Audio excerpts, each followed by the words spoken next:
Welcome back to the Connect Show, Texas. We have been having the best time today with all our special guests and hot topics. And as we mentioned earlier, it is Breast Cancer Awareness Month.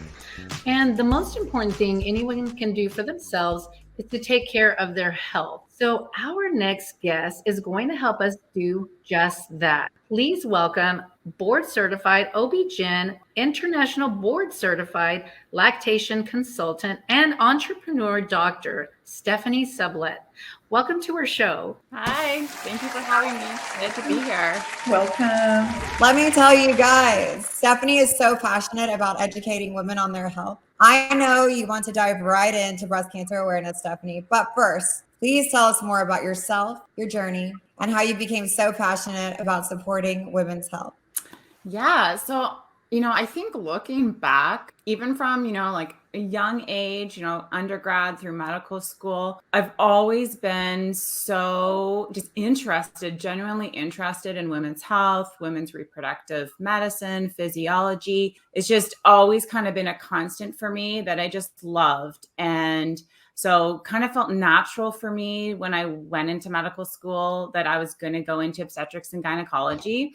And I think one of the most amazing parts of being an OB-GYN is getting invited into like the most intimate moments of a woman's life. And I just take that as such an immense pleasure. And I'm so grateful for that experience because not everyone gets to be, right there, part of those special life moments. And it just, I should say that being able to educate women on their health, getting to know their bodies, what's normal, what's not normal, is just so empowering. And education is power.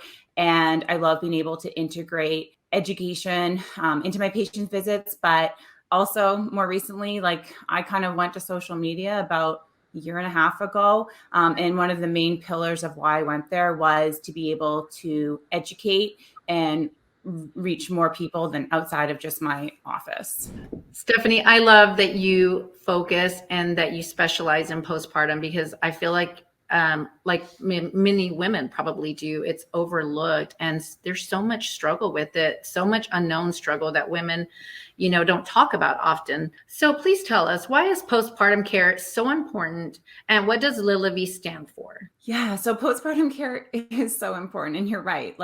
It is completely overlooked, and that's obvious by you have your baby and I'll see you for your 6-week checkup, which is how unfortunately it is here in America. And when I became a mother, I'm a mom of 3, I realized this was not enough. And women deserve so much more than this, and they deserve evidence-based medical care and compassion and support. And so LILIV is that, I wanted a name to be unique, but all I could think about when I kept coming to this postpartum experience, and that it's a season of life, and it's going to be a different length of time for everybody, but it's really a period of growth, transformation. And I always just saw flowers. I envisioned flowers, thinking of words like blossoming, blooming, flourish, thriving. These words are all over, kind of the motherhood space, but they're kind of overused. So what I decided to do was put lily, the beautiful feminine flower, a lily.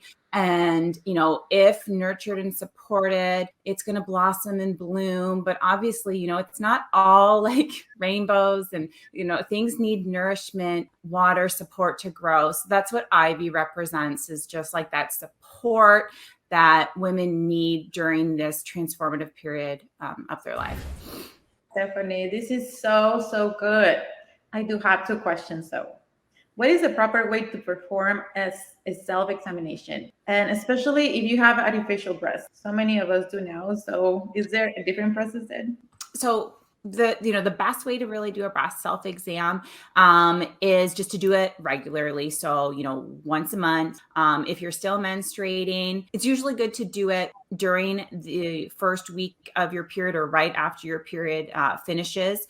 But again, it's just doing it regularly every month, same time. So some women just remember it easily, you know, feel them on the first, whatever works for you, but just regularly check in. You can do it while you're in the shower. You can do it in front of a mirror. And sometimes it's helpful to do it in front of a mirror. You can do it, you know, hands on your hips, hands above, hands down. There's no like right or wrong way to do it. It's just you looking and seeing, noticing, you know, skin changes, looking at the contour of the breast, the shape, any nipple dimpling, puckering, anything like that. And also lying down is another way that you can also do it. So I usually recommend doing it in different positions because you're going to get to know your breasts in different ways. Now you asked about implants.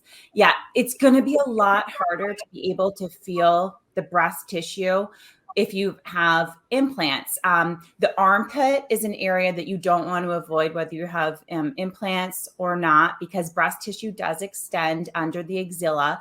And, you know, so if you really, though, when you have implants, I would not rely on the breast self-exam. You want to make sure that you're getting your annual clinical exam and starting your mammograms at age 40. And so you also have a website called Ready to Slay Mama. So how can expectant mothers and new moms alike slay their breastfeeding journey? Yeah. So on Ready to Slay Mama, I have some educational content to help women prepare for breastfeeding. So I have a hand expression workshop and a complete online prenatal breastfeeding course. So both of these are intended to be taken while you're pregnant.